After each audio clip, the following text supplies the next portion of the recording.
problem is this, our problem is that. We say, no. Our problem is that God created the world.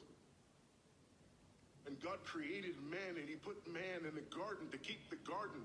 And he gave the man a command.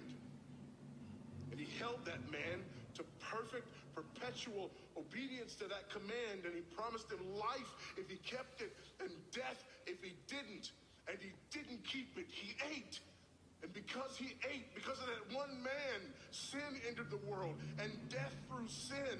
And everyone born from that man through ordinary generation inherited that man's sin nature. And because of that sin nature, sins proceed from it. And our world is broken because of that sin. And we stand guilty before a holy and righteous God. And we know that he's holy, and we know that he's righteous, and we crave justice.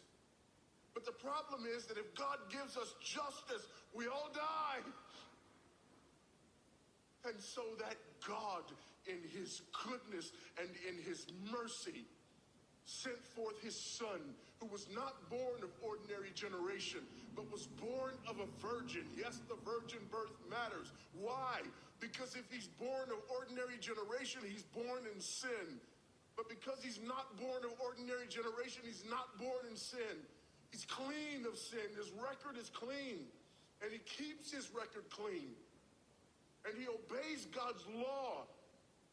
And because he's fully God and fully man, he obeys the law of God on our behalf in his active obedience. And then in his passive obedience, God made him who knew no sin to be sin for us. All we like sheep had gone astray. Each of us had turned to his own way, but God laid upon him the iniquity of us all. And Christ died for sin once for all, the just for the unjust. And God imputes our sinfulness to him. And he nails our sinfulness to the tree. And Christ dies and raises again on the third day for our justification. And there's another imputation. The righteousness of Christ is actually imputed to us, so that God can be both just and the justifier of the one who places faith in Jesus Christ, so that all those who come to Christ may enter in, so that all those who place faith in Christ might be saved, but not only saved, but sanctified. Because he's the firstborn of many brethren. We're justified and we're adopted into the family of God. And we're sanctified. And as his children, we begin to bear the family resemblance. And we're further sanctified throughout this life by the very same gospel that saves us. Until one day, when it's all said and done, we're not just saved from the penalty of sin.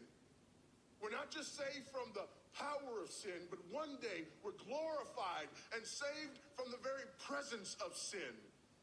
That's the gospel that we preach. That's the gospel that we need. And that's the gospel that's more than enough.